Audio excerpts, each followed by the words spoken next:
Hi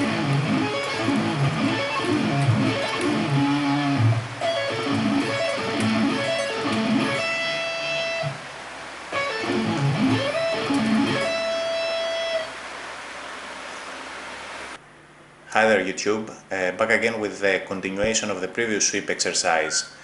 You will see that we will slowly start building a small but quite demanding sweeping etude. If you remember our previous video, we took an E minor arpeggio and we swept it using two different shapes, going from one to the next with a slide. Today we will do the same using an A major arpeggio and two other different shapes. So when we put them together with the previous lesson, we will start having a mini etude. Actually, if you want to know, this is part from the Theodore Zira song The Gas, but I started it, as you remember, from the E minor and not the A minor, simply because I took pity on my fingers and some really nasty stretches. So let's begin. Okay, so first let's check out the fret numbers for the first arpeggio shape of the A major. We will start using the high string, and the 9th fret, going on to 5. So 9, 5, next string is 5 again, next string is 6, next string is 7, next string is 7 again, and we will pull off to 4. So 9, 5, 5 again, 6, 7, 7, 4. Okay, those are the fret numbers. So if you haven't got it, rewind the video and view the numbers again. But what I want to stress is that even if we discussed how to sweep in my sweep mechanics video, there are some things that you need to review. So go back if you haven't done it already, if you haven't seen the video, and study it, and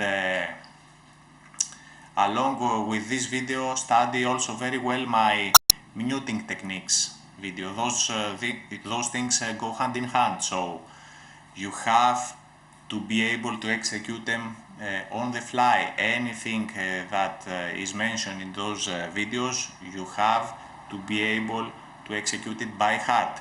Why? Because each shape, as we've said before, is a different beast. You have to strategize, you have to be able to place your fingers at the absolute right position in order to sweep the way you want. So, for example, this arpeggio, if we start 9, pulling off to 5, and we place our index like that, we won't be able to roll. So we have to know beforehand that 9, our index finger must create already a bar. But not only it bars the two first strings on the 5th fret, but it also mutes with the tip of the finger the G string. So it does many things at once. So as you can imagine, if you haven't placed your finger at the perfectly correct position, then you won't be able to tame the noise. Okay, see, now you are in the 6th fret, but the tip of the finger already mutes the string above. Okay, so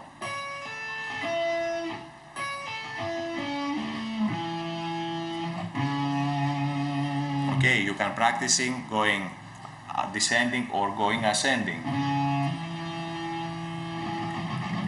You see, the note below is already muted, and when I roll, my tip of the finger mutes the string I'm leaving.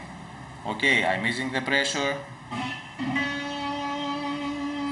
Here again, tip of the finger doesn't forget to mute the string above. I'm ready to roll, and I place my index finger, but I immediately place it like that, so it mutes the G string again. So each time you place a finger, I've told you in the previous video, you must do it so it mutes everything. Okay.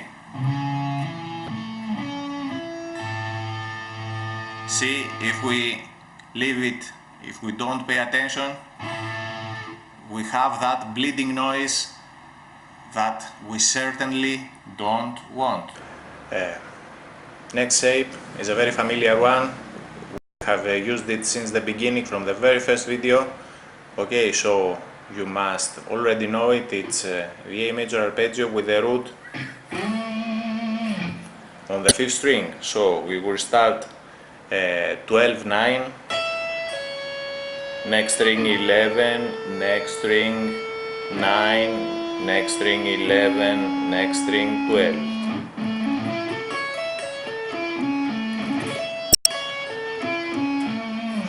Okay, we've used it to death. Of course that isn't over. There is one more arpeggio to go. It's the B minor arpeggio, and just one more to close our little mini etude.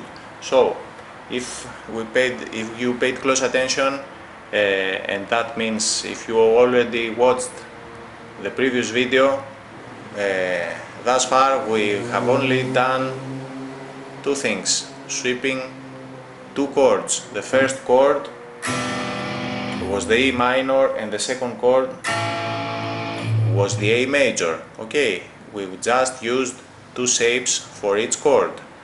The last chord is the B minor. Okay, and the B minor has the same shape that we have talked about in the first video. If you remember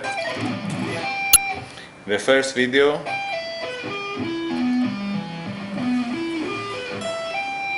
we have used this shape, okay, for the A minor chord. Here we will use it starting from the 10th fret of the high E string. So is 10, 7, next string is 7, next string is also 7, next string is 9, next string is 9, next string is 10, pulling off to 7. Okay.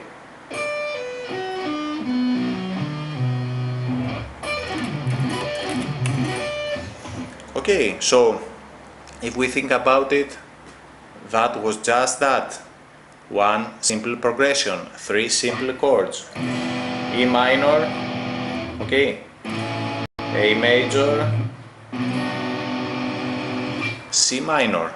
But we've used this technique to play them, okay. So try to practice them. That's why I've separated them, to give you a chance to study each video on its own, and when you are confident, bring those videos together and start playing this simple but quiet, demanding technique-wise etude. Okay, so have fun.